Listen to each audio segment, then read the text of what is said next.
একটি ছেলে আমেরিকা থেকে রুশ গিয়েছিল পুরনো মিসাইলের খোল কিনতে, যাতে সেটা দিয়ে সে এমন কিছু বানাতে পারে যেটা আজ পর্যন্ত কেউ বানাতে পেরেছিল না। রকেট। মাটি থেকে ওপরে ওঠা শুধু নয়, ওপরে উঠে আবার মাটিতে ফিরে আসা রকেট। এমন রকেট যেটা কেউ ভাবেওনি যে পসিবল হবে। যদি কেউ ভেবেও ছিল, তবে তার কাছে আইডিয়া ছিল না কিভাবে একটা রকেটকে মাটিতে নামিয়ে আনতে হবে। আর যদি কারোর কাছে আইডিয়াও থেকে থাকতো, তবে সে কিন্তু ততক্ষণে করেছিল না। কিন্তু এই ছেলেটি রকেটের এবিসিডি পর্যন্ত জানতো না, যে কিনা কোনো কলেজে কোনো রকেট ইঞ্জিনিয়ারিংয়ের ডিগ্রি পর্যন্ত নেয়নি।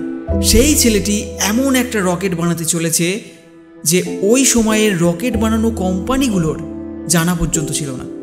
মাটিতে ল্যান্ড করানো রকেট। রকেট লঞ্চ তো বছরের পর বছর ধরেই হয়ে আসছিল, কিন্তু কেউ রকেটকে ল্যান্ড করে দেখাবে, সেটা পসিবল ছিল না। আর যদি এটা পসিবল হয়, তবেই না কাউকে বলা যাবে আসল দুনিয়ার আসল আয়রন ম্যান। এই ছেলেটির কাছে রুশের লোকেরা জৌরির থেকে একটু বেশি টাকাই চেয়েছিল।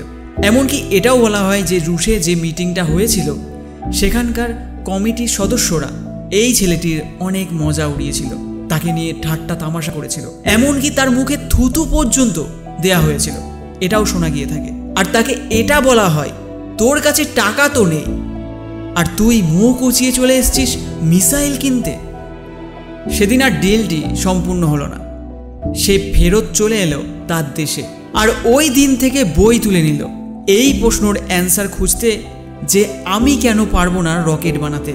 আর সে মনে মনে একটা প্রতিজ্ঞা নিল, আমি এমন রকেট বানাবো যেটা অনেক কম দামে মহাকাশে যাবে, আর তারপর এমন রকেট বানাবো যেটা লঞ্চের সাথে সাথে মাটিতে নেমে আসতে পারবে। ছেলেটি একটার পর একটা বই পড়তে শুরু করলো এবং শুরু করলো তার প্রথম প্রজেক্ট। সাল 2006, প্রথম লঞ্চ। 37 সেকেন্ডের মধ্যেই, 37 সেকেন্ডের মধ্যেই তার রকেট লঞ্চ হওয়ার পরই সোজা মাটিতে এসে পড়ল। আর পড়লো তো পড়লো এমনভাবে একদম ভেঙে চুরমার হয়ে গেল। প্রজেক্ট ফেল হয়ে গেল। ছেলেটি 4 বছর ধরে এই প্রজেক্টে কাজ করেছে। 2002-এ কাজ শুরু করেছিল, আর 2006-এ তার প্রথম প্রজেক্ট ফেল হয়ে গেল, আর সাথে অনেক টাকা নষ্ট হলো। ছেলেটি আবার প্রশ্ন খুঁজতে শুরু করলো, কোথায় কমতি ছিল, রকেট লঞ্চ কেন হলো না। 1 বছর পর আবার রকেট লঞ্চ করলো, এবারেও সেম জিনিস ঘটল। মিশন ফেল্ড, রকেট ক্র্যাশ, অনেক টাকার লোকসান। তারপর আবার 1 বছর পর আবার ট্রাই করলো, আবার এটাই হলো, মিশন ফেল্ড, রকেট ক্র্যাশ, অনেক টাকার লোকসান।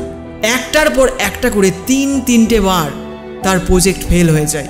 এখন এই ছেলেটির কাছে এদিক ওদিক থেকে গুছিয়ে আর তার সর্বস্ব দিয়ে শুধু একটা রকেট ওড়ানোর মতো টাকা তার কাছে ছিল, বা সেটাও ছিল না বললেই চলে। যত ভালো ভালো ইঞ্জিনিয়ার্সরা তার কাছে ছিল, তারা সবাই তাকে ছেড়ে চলে গেল। কিন্তু এই ছেলেটির মধ্যে এত জোশ ছিল, এত হোমওয়ার্ক করেছে সে, যে ভাবলো আরেকবার ট্রাই করি। কিন্তু তার কাছে অত টাকা ছিল না যে কিছু ভালো ইঞ্জিনিয়ার্সকে সে হায়ার করবে, আর সে কোনো বাজে ইঞ্জিনিয়ার্স রাখতে চায়নি। তখন এই মানুষটা ডিসাইড করলো, আমি যখন এতটা পড়েছি, তবে কেন না আমি প্রজেক্টের চিফ ইঞ্জিনিয়ার হয়ে যাই। এবার ওই মানুষটাই নিজে চিফ ইঞ্জিনিয়ার হলো, যে কিনা কখনো রকেট সায়েন্সের কোনো ডিগ্রি তার জীবনে অর্জন করেনি। অবাক করার মতোই কথা। আর অনেক রিস্কি কাজও ছিল এটা, আর আগেই অনেক টাকার লোকসান করেছে সে। কিন্তু এই মানুষটার হিম্মতের লোকসান কখনো কেউ করতে পারেনি। পুরো জান দিয়ে দিল 4 নম্বর প্রজেক্টে। আর তারপর এমন ম্যাজিক্যাল থিংস ঘটলো যেটা আজ অবধি কেউ করতে পারেনি। পুরো দুনিয়া দেখেছে সেই ইতিহাস। দুনিয়ার সব থেকে কম বাজেটে উঠতে থাকা রকেট সফলতার সাথে লঞ্চ হয়ে গেছিল। সায়েন্সের দুনিয়ায় এমন ঘটনা প্রথমবার ছিল না, কিন্তু এতটা কম বাজেটে কোনো রকেট লঞ্চ করা প্রথমবারই হয়েছিল। আর এরকম করে দেখালো সেই ছেলেটি যাকে রকেট বানানো কেউ শেখায়নি। এই ছেলেটির কোম্পানিকে আজ দুনিয়া স্পেস এক্সের নামে চিনে থাকে। আর এর রকেটে এত জোশ রয়েছে যে নাসা পর্যন্ত তার স্পেস এক্স থেকে রকেট মহাকাশে পাঠিয়ে থাকে। এই ছেলেটির 3টে ফেল্ড লঞ্চের পর 4র্থ লঞ্চ যখন সফল হয়, তখন সফল হতেই নাসা বলেছিল, আমাদের চাই, মানে নাসার চাই তোমার রকেট। আর সাকসেসফুল লঞ্চের 2 থেকে 3 মাসের মধ্যেই তাদের ডিল সম্পূর্ণ হয়।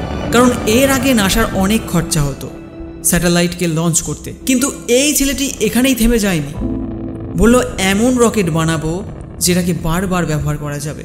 বেশিরভাগ কি হতো, যখন কোনো স্যাটেলাইটকে স্পেসে পাঠানো হতো তখন ওই স্যাটেলাইট মহাকাশে যাওয়ার সাথে সাথে তার সাথে ক্যারি করা রকেটটাও চলে যেত, আর সেটা আর ইউজ করা যেত না, কারণ সেটা নষ্ট হয়ে যেত, ব্যবহার করার কিছু আর বাঁচতই না।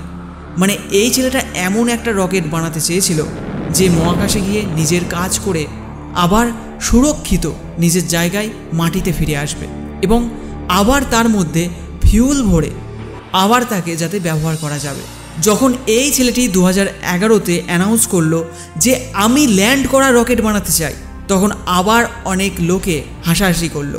বড় বড় বিশেষজ্ঞরা বলল এটা একটা ফালতু কাজ, কারণ প্লেন বা উড়োজাহাজ তো ল্যান্ড করতেই পারে, কিন্তু রকেটকে ল্যান্ড করানো অসম্ভব।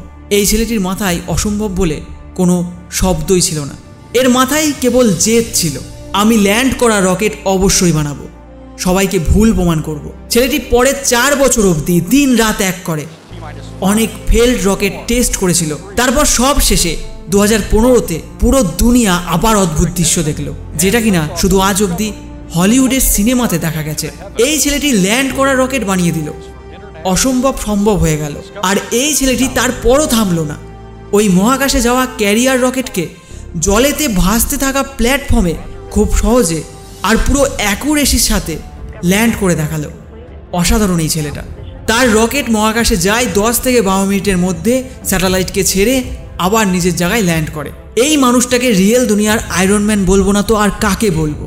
এটা সেই ছেলেটি ছিল যে এত বুক পড়েছিল যে একটা এমন সময় এলো যে তার কাছে বইয়ের সংখ্যা কম হতে লাগলো, কিন্তু ছেলেটিকে যে পড়তেই হতো, তাই বইয়ের স্টক শেষ হয়ে যাওয়ার পরও পুরো এনসাইক্লোপিডিয়া পড়ে শেষ করলো।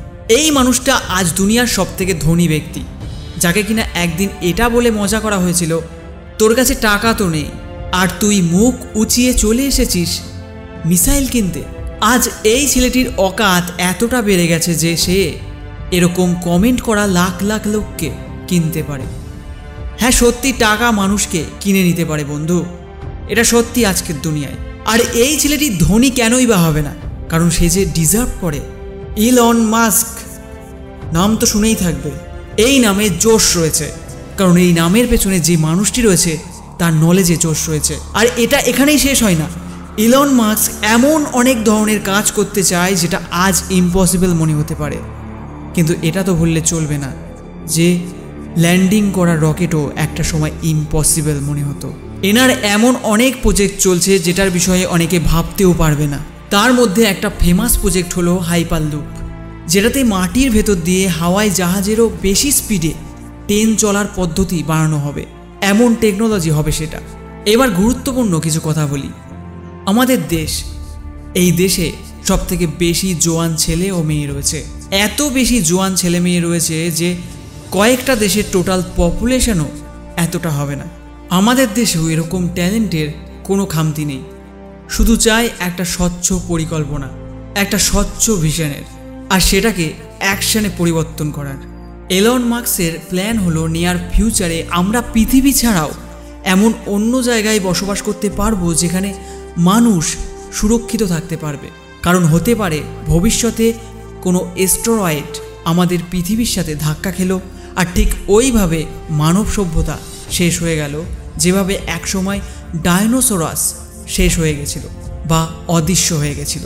আর এই জন্য তার ইন ফিউচার প্রজেক্টে একটা প্রজেক্ট এমনও রয়েছে, ইনি মঙ্গল গ্রহতে মানুষদের বাস করার মতো বসতি যাতে বানানো যেতে পারে। কি অমায়িক চিন্তাভাবনা এই লোকের! আর এরকম ভিশন আমাদের ইউথদের মধ্যে থাকাটা অনেক ইম্পর্টেন্ট। যদি এই মানুষটা করতে পারে তবে ভাবতেই পারছো মানুষের মস্তিষ্ক কতটা পাওয়ারফুল হতে পারে, মানুষের ক্যাপাবিলিটি কি হতে পারে, মানুষের জন্য আর কি ইম্পসিবল থাকতে পারে। এলন মাস্ক মেনে থাকেন যে ফেল করাতে ভয় পাওয়ার কিচ্ছু নেই, ফেল করাটা একটা অপশানের মধ্যে পড়ে, কিন্তু কাজ না করাটা কোনো অপশানের মধ্যে পড়ে না। ইনি নিজে বলে থাকেন ইনি একটা সপ্তাহে মোটামুটি 120 ঘন্টা কাজ করে থাকেন। যদি 7 দিয়ে ভাগ করো তবে মোটামুটি 17 ঘন্টা একদিনের হিসেবে আসবে। অনেকে তো এতক্ষণ ঘুমিয়েই কাটিয়ে দেয়। ইনি বলেন, আমি সেই কাজটা করি না যেটা জরুরি, আমি সেই কাজটা করি যেটা আমার মনে হয় করতে হবে। এনার ফান্ডটা অনেক সিম্পল। ইনি বলেন, ভালো স্কুল ভালো কলেজে গিয়ে তুমি এডুকেটেড হতে পারবে না, কারণ আমি কখনো হার্ভার্ড ইউনিভার্সিটিতে পড়াশোনা করিনি, কিন্তু তবুও সেখানকার পড়া এমন অনেক ট্যালেন্টেড স্টুডেন্ট, এমন অনেক ইঞ্জিনিয়ারদের আমার আন্ডারে কাজ করিয়েছি। ইনি বলেন, এক্সট্রা অর্ডিনারি হওয়ার জন্য প্রত্যেকটা অর্ডিনারি মানুষের কাছে অপশান থাকে। ইনি এটাও বলেন, যদি তুমি কোনো কাজে ফেল হচ্ছ না, এর মানে লাইফে তুমি বড় কিছু করছোই না। প্রত্যেক জোয়ান ছেলে এবং মেয়েদের এই কথাটা বুঝতে হবে, তাদের আজকের দিনে কি করতে হবে। তাদের কি সেটা করতে হবে যেটা তাদের মনে হয় তার কাছে সেটা জরুরি, নাকি সেটা করতে হবে যেটা করতেই হয়। মানুষ তখন ভালো কিছু করতে পারে যখন সে এটা বুঝতে পারে যে তার জন্য কি জরুরি। ইলন মাস্ককে কেউ রকেট সায়েন্স পড়ায়নি, কিন্তু এনার মনে হয়েছিল তার রকেট সায়েন্স পড়ার দরকার রয়েছে, তো ইনি নিজে সেটা পড়ে নেন, কারণ তিনি জানতেন যে সে কি করতে চলেছেন, তার ভিশন ক্লিয়ার ছিল। আজকের দিনে যে কোনো কাজ করা কোনো মুশকিল কাজ নয়। যদি মুশকিল হয় তবে সেটা তার কাছে যার কাছে কোনো গোলই নেই, সে জানেই না তাকে কি করতে হবে, যার লক্ষ্য নির্ধারণ নেই। লক্ষ্য নির্ধারণ না করাটা সবথেকে বড় সমস্যা, ফেল হওয়াটা সমস্যা নয়। ইলন মাস্ক মেনে থাকে নয়েজ থেকে মনোযোগ সরিয়ে সিগন্যালের দিকে মনোযোগ দেওয়া উচিত। তিনি মেনে থাকে সমস্যা কোনো সমস্যা নয়, কিন্তু সমস্যার সমাধান খোঁজা একটা বড় সমস্যা। আজকে যদি তোমার জীবনে কোনো সমস্যা নেই, তবে সমস্যা তৈরি করো। কিভাবে করবে? একটা বড় লক্ষ্যকে নির্ধারণ করে। আমাদের দেশের জওয়ানদের আজ এই সকল ক্রান্তিকারী মানুষদের থেকে শিখতে হবে, কিন্তু এটাও সত্যি আমাদের দেশ এমন ক্রান্তিকারী মানুষে ভরে পড়ে রয়েছে, শুধু তাদের নিজেদের চেনার দরকার রয়েছে। আর সেও ইলন মাস্কের মতো এমন চমৎকার করতে পারে যেটা কেউ আজ ভাবতেও পারছে না। দম আছে তো কিছু বড় করে দেখাও। দেশে তোমার নাম নয়, বরং দুনিয়াতে তোমার দেশের নাম করে দেখাও।